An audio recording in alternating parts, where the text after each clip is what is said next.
La saga de fundación de Isaac Asimov es probablemente una de las sagas más importantes, más influyentes de todo el género de la ciencia ficción.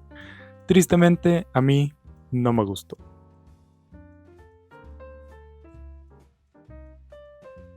Pero bueno, llevo ya bastante tiempo sin ofender a los fans más tóxicos de la ciencia ficción, entonces pues aquí estamos. Si eres uno de ellos, pues no pierdas tu tiempo, solo ve, déjame en los comentarios, no te gusta porque no lo entendiste, eres un tonto, eres un no sé qué, o simplemente no sabes leer, o lo que ustedes quieran. No pierdan su tiempo, no pierdan el mío, solo váyanse. Dejen un dislike porque aún así ayuda al canal, son interacciones. Pero si eres de los fans de la ciencia ficción o simplemente te da curiosidad lo que tengo que decir del libro, pues te invito a quedarte y eventualmente si lo que digo te parece que tiene algo de sentido, pues te invito a suscribirte. Pero nada, comencemos un poquito con todo esto. Si no, estoy asumiendo que ustedes saben que la Fundación es esta historia de ciencia ficción tan grande que comienza con que el gran imperio galáctico está por colapsar. Entonces el psicohistoriador Harry Seldon pues decide o plantea este plan para salvar a la humanidad de cientos y miles de años de barbarie, planteando pues la fundación y una segunda fundación al otro extremo de la galaxia con el propósito de, al menos en apariencia, crear una enciclopedia que contenga todos los conocimientos de la humanidad para que el próximo imperio galáctico pues tenga acceso a todo eso y se desarrolle más rápido que lo que hubiera sido naturalmente. Como digo, todo eso en apariencia. Asumo que ustedes ya saben eso. La cosa es que no me gustó, no me realmente gustó, no me llamó la atención, no me dio demasiado esta saga.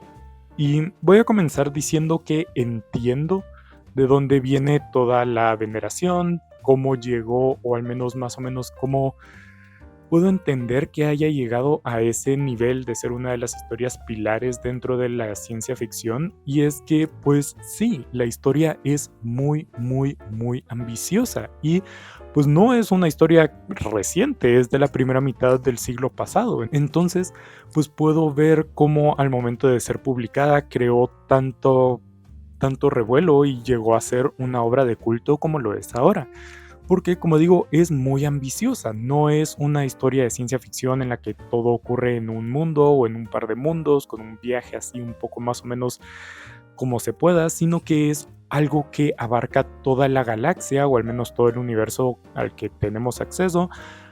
Y no solo eso, sino que también ocurre a lo largo de múltiples generaciones. Entonces es muy ambiciosa en cuanto al espacio y en cuanto al tiempo, y eso es una cosa fascinante. También encuentro pues interesante y hasta cierto punto loable el trabajo de Asimov, en el que pues en toda la saga plantea o Asimov era Asimov, no sé si era esto, tal vez lo debería haber investigado y ahí pueden llegar los fans tóxicos a decirme, es que ni siquiera conoces nada del autor, la verdad es que me vale madre, pero pues de lo que tengo entendido, Asimov sabía mucho de historia, no sé si era historiador de profesión o simplemente le gustaba mucho investigar la historia y tiene varios libros de difusión de historia.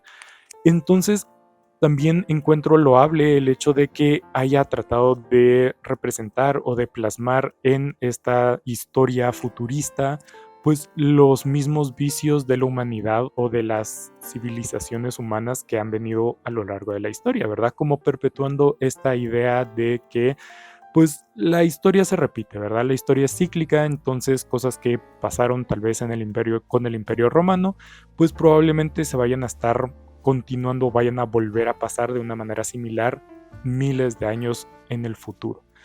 Cosa que, pues como digo, me parece loable, pero mi principal problema con Asimov, y que es un problema muy grande, siento yo, en muchos libros y muchos textos en general de ciencia ficción, y que aquí ni siquiera me excluyo a mí, porque aunque yo no sea un Asimov, pues sí en lo que he escrito, pues he caído en este mismo problema, y es que siento que en la ciencia ficción es muy sencillo enfocarte y quedarte con la vista ciega o con la vista puramente fija en el punto de la innovación técnica y dejar de lado todo lo demás. ¿A qué me refiero con todo esto de innovación técnica? Pues puede ser básicamente el plantear un nuevo tipo de tecnología, una nueva tecnología, como por ejemplo con la esfera luminosa de Cixin Liu.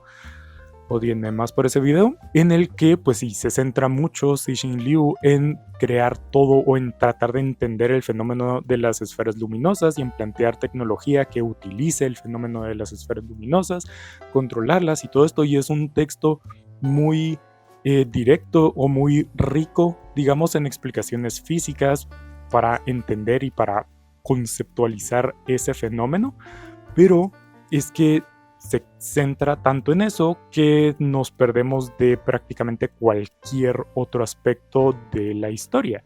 Y esto es algo que quiero recalcar desde el inicio, y es que la ciencia ficción, aunque sí su enfoque es la tecnología, son las ciencias y todo este tipo de cosas, pues al final hay que recordar que esto es literatura, y por más que un libro sea técnicamente fabuloso, como estoy seguro que es la esfera luminosa de Cixin Liu, pues se tiene que seguir rigiendo si lo vamos a tomar y lo vamos a criticar como yo lo estoy haciendo como una obra literaria, pues se tiene que regir a los parámetros de una obra literaria, y es decir, que tiene que tener personajes, tiene que tener trama, todo eso es bastante fácil de cumplir, pero para hacer una buena obra literaria tiene que tener personajes complejos, no la cosa súper plana que tienen no solo Cixin Liu, sino también Asimov. Y es que Asimov no puede escribir un buen personaje, un personaje complejo, un personaje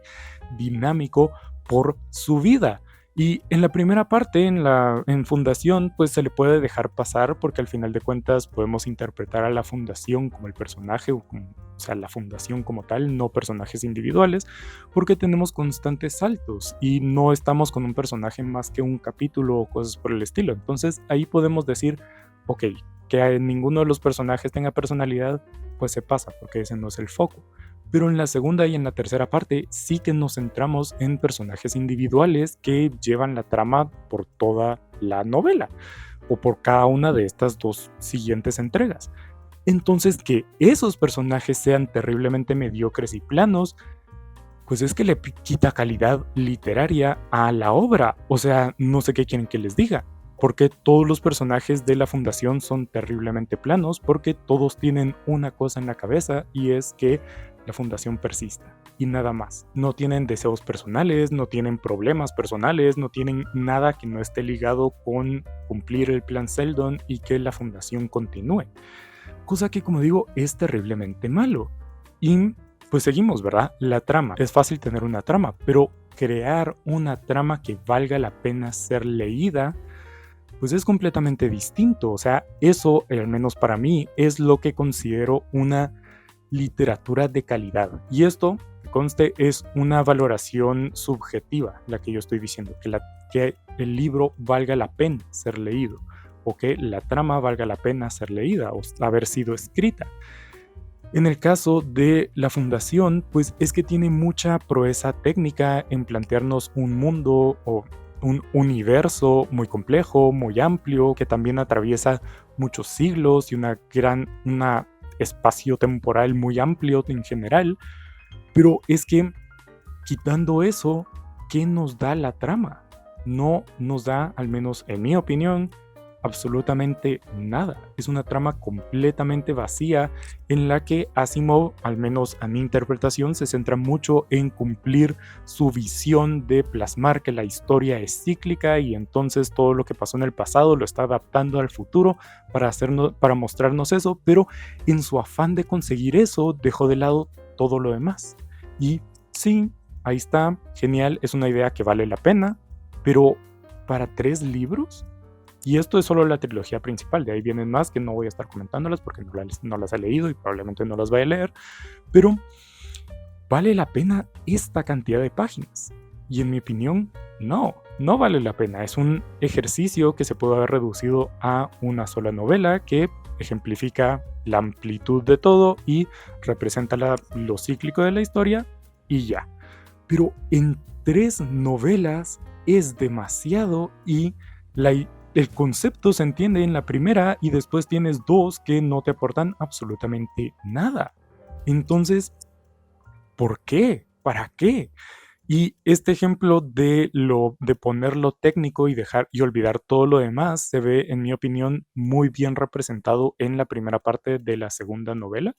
Toda esta parte en la que nos centramos en el general, el capitán, lo que sea, eh, Ríos, que es estúpido. O sea, esa parte ya lo dije cuando hice la review de este libro en general, que como digo ahorita, o como se pudieron dar cuenta, ahorita estoy yendo por la trilogía completa en general, no me estoy metiendo a cada libro individualmente. Eso lo pueden ver en los wrap-ups respectivos de febrero, abril y junio. Ahí tienen en los wrap-ups pues cada uno de los libros comentados. Regresando, en la primera parte del segundo libro se nos ve claramente. Todos estos libros los leí en lectura conjunta con mi compadre Caverna Soledad, que si les gusta la ciencia ficción y quieren escuchar a alguien realmente experto en el tema, vayan a suscribirse a su canal y a mí déjenme tranquilo. La cosa es que cuando estábamos leyendo la segunda parte nos compartió por el chat de la lectura conjunta que pues esta primera parte era un ejercicio que hizo Asimov para representar en su mundo futurista o su galaxia futurista un evento muy concreto de la historia del Imperio Romano. Y es como cool, muy cool que haya hecho el ejercicio y que haya logrado adaptar un momento histórico en un contexto completamente distinto. Yo personalmente no considero que sea del todo cierto que la historia sea completamente cíclica, es decir, nunca dos eventos van a ser iguales, van a ser similares, pero nunca iguales. Entonces, pues aún así me parece muy bien haber hecho el ejercicio de adaptar un evento pasado al futuro. Genial. Pero lees esa primera parte en el contexto de la trilogía completa y se nota que eso no debería haber estado ahí. O sea, lo dije en el wrap-up de la segunda parte que si yo hubiera sido el editor, yo le hubiera dicho a Asimov, saca eso, eso no va en esta novela. ¿Qué estás haciendo? Eso es una pérdida de espacio, porque lo es. ¿En qué nos aporta en la trama de la trilogía completa esa primera parte del segundo libro? En nada. ¿Cuándo se vuelve a mencionar a Ríos en el resto de la saga? Se menciona un par de veces al comenzar la segunda parte, así como así recordando este momento, pero no tiene un impacto significativo. Cualquiera de los personajes que se nos presentan en esa primera parte desaparecen y no vuelven a ser nombrados. O sea, es algo completamente irrelevante al resto de la historia. Y sí, técnicamente es una maravilla que haya conseguido hacer eso Asimov. Es un muy buen ejercicio de síntesis casi que para él, para darse cuenta que sí entendió bien ese capítulo de la historia del Imperio Romano, pero en el contexto de la historia de la trilogía no debería haber estado, no aporta absolutamente nada, es tiempo muerto que baja la calidad de la historia en general, en mi opinión, y que es así de simple, o sea, estoy diciendo en mi opinión, pero yo creo que esto es algo un poco objetivo. Díganme en qué aporta ese fragmento y ahí lo podemos considerar, porque yo creo que objetivamente se puede decir que no aporta absolutamente nada. Entonces, eso es, creo yo, el ejemplo perfecto de decir Asimov se centra en el aspecto técnico y hace un trabajo fantástico en el trabajo técnico, pero que esto es más, una novela es más que solo técnica. Una novela tiene muchísimo más. Tiene mensajes, tiene personajes, tiene tramas, tiene estilo, que no me estoy quejando del estilo de Asimov, no es malo, tampoco es maravilla, pero tampoco es malo, entonces eso lo podemos dejar pasar. Pero es que no aporta nada más que solo, wow, miren esto, qué gigantesco. Miren que cómo se mueven las personas y cómo la historia cambia y cómo pues cambia, pero al mismo tiempo es similar a la que vivimos. Cool.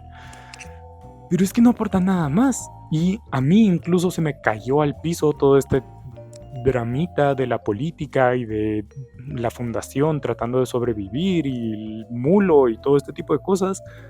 Porque, y hablando del mulo, es probablemente el peor villano que he leído yo en toda mi vida, probablemente, porque es la cosa más vacía y, bueno, cliché diría, pero teniendo en cuenta la época, tal vez no tan cliché, pero plano, también tan estúpidamente plano. La cosa es que a mí toda esta trama, todo este dramita de cómo va a sobrevivir la fundación, cómo va a superar cada crisis Sheldon y todo eso, a mí sí me resbaló completamente porque no sé si yo soy muy crédulo o si simplemente he leído ya suficiente para saber cuando un autor me quiere hacer la triquiñuela ahí de hacerme creer las cosas, pero de ahí tenerme dudando el resto de la trama. Pero es que si a mí me dices al inicio, hay un plan hecho por casi que un semidios o un dios completo, que Ari Seldon, porque así se le trata, si ese personaje me está diciendo que la fundación va a sobrevivir y va a conformar el siguiente imperio, entonces no esperes que yo ande con el culo apretado viendo si van a sobrevivir a este nuevo enemigo o a esta nueva amenaza, porque ya me dijiste, construiste todo un personaje profeta que está diciendo que eso va a suceder, entonces no esperes que dude. O sea, ya sé que eso es lo que quieres hacer. Entonces, como digo, no sé si es que yo soy muy crédulo y que el lector debería poner en duda lo que está diciendo Ari Seldon, o que, como digo, esta no es la primera vez que me tratan de hacer este juego, entonces yo sé que si hay un personaje construido como Ari Seldon, probablemente lo que diga va a ser real, entonces, pues eso, que sí, lo tengo que aceptar, usar este recurso de spoilearnos al inicio todo lo que va a ser el resto de la trama es muy arriesgado y admiro a Asimov por tener la valentía de utilizarla, pero pues lo puedes hacer bien y lo puedes hacer mal. A mis ojos, Asimov pues muy bien no lo hizo porque no me lo creí en ningún momento. Entonces, pues lo más interesante, podemos decir, o el atractivo mayor de la novela, fuera de lo ambiciosa que es, pues se me cayó al inicio porque es que a mí no me vas a engañar, lo siento. Entonces, pues así de simple, no me gustó realmente la trilogía completa de la Fundación. El final, muy interesante, ahí no, ya que es que lo que pasa es que no leíste el final o no lo entendiste, entonces por eso dices que entendiste a Ari Seldon desde el inicio y por eso dices que la trama es sencilla y no sé qué. No, entendí el final, pero no me impresionó teniendo en cuenta que pasé casi 900 páginas leyendo la más absoluta nada. Entonces, llegando a ese final, que sí me parece interesante, el tercer libro me parece el mejor de los tres, pues es que no me vas a sorprender, así de simple. Y si quieres esa misma trama sin tener que tragarte 900 páginas de absolutamente nada y esa misma idea trabajada muchísimo más, te recomiendo leer Ubik de Philip K. Dick o incluso Idéntico al ser humano de Kobo Abe, que ambas son novelas que tratan más o menos ese mismo dilema o ese mismo juego mental, pero que en muchísimas menos páginas la hacen muchísimo mejor. Entonces, pues eso, así de simple. La trilogía de la Fundación no me gustó, fue muy, muy, muy decepcionante toparme con esta tan mítica historia y que es un pilar de la ciencia ficción y que es una cosa tan gigantesca y encontrarme pues que no es tan increíble, o sea, en su época, como digo, pudo haber volado cabezas por la magnitud y la ambición y todo eso, pero leerla en 2024 pues es que no aporta nada. Entonces, pues eso, no sé, lastimosamente no me gustó. Digo lastimosamente porque aunque crean lo contrario, no me gusta que no me gusten los libros. Prefiero que me gusten. Pero bueno, si ya leyeron la trilogía de la Fundación, pues díganme abajo en los comentarios su opinión. Ya les dije al inicio que si son tóxicos y vienen a hacer las cosas tóxicas, pues espero que no hayan perdido su tiempo llegando hasta este punto, porque gastar esta cantidad de minutos solo para bajar los comentarios y decir, no, es que lo que pasa es que no lo entendiste, pues lo siento por ti. Entonces, pues ojalá que los que llegaron aquí me den sus comentarios reales o sus opiniones más formadas, más allá de solo tonterías. Y pues eso, no sé. Me gustó mucho El fin de la eternidad de Asimov, que leí el año pasado, pero la trilogía de la Fundación, no. Pero bueno. Nada, eso fue. Síganme en mis redes sociales. Si quieren más opiniones impopulares, pueden suscribirse al canal. Síganme en mis redes sociales, Instagram, Goodreads, para estar siempre pendientes de lo que leo. Este mes de julio estoy con bastante ciencia ficción, entonces no sé si les interesa, ahí está. Pero nada, nos vemos en la siguiente.